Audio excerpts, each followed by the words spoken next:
The sound of fists on the villa gates woke me before dawn. Voices shouting my name, my family, my blood. They had come to evict me, like wolves surrounding a kill they thought was theirs.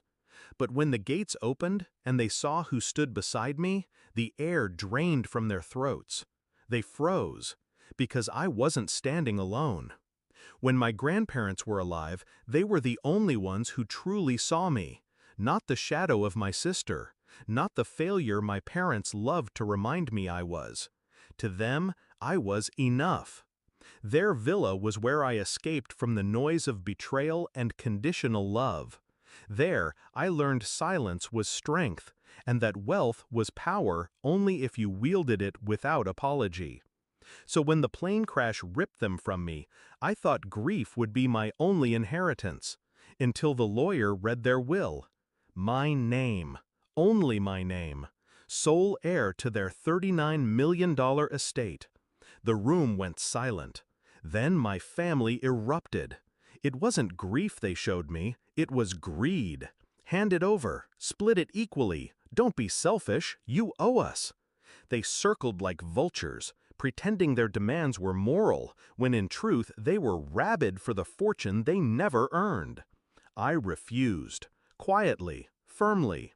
That's when the masks slipped. Threats, cold shoulders, plans whispered when they thought I couldn't hear. They treated me like a trespasser in the home my grandparents had given me. And the next day they came, united, furious, to tear it from me by force. They expected weakness, tears, pleas. But I wasn't the same child they used to control. Grief had sharpened me, inheritance had armored me, and I had been preparing. The night before, I made calls, strategic ones.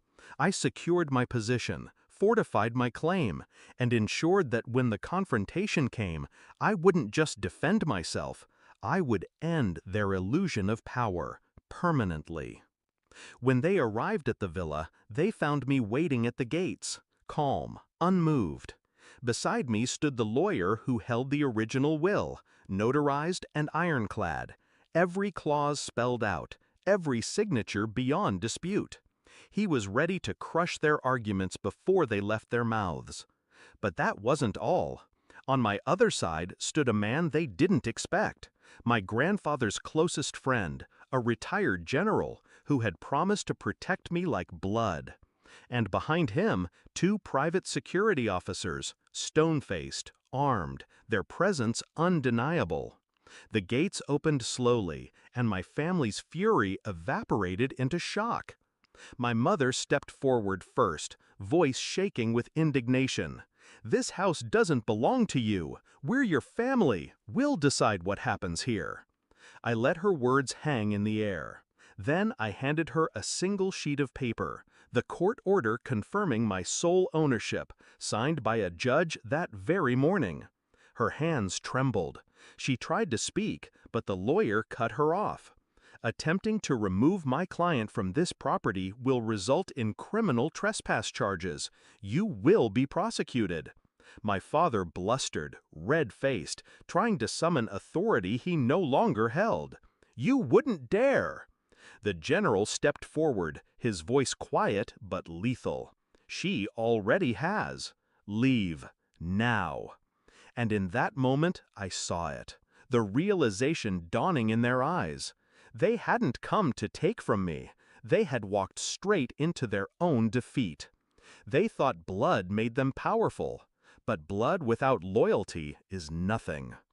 They left that morning, broken, scattered, their unity dissolved the moment power slipped from their grasp. The villa is silent now, but it doesn't feel empty. My grandparents' presence lingers in every stone, every vineyard row stretching toward the horizon. I didn't just inherit their fortune, I inherited their strength, their clarity, their ability to cut through noise and see people for what they are. My family thought they could erase me, consume what was mine, rewrite the story. But they forgot something critical. The will wasn't just paper.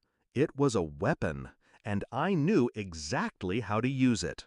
So when I stand on the balcony at night, overlooking the estate, I don't feel sorrow anymore, only peace, because the war is over, and I won.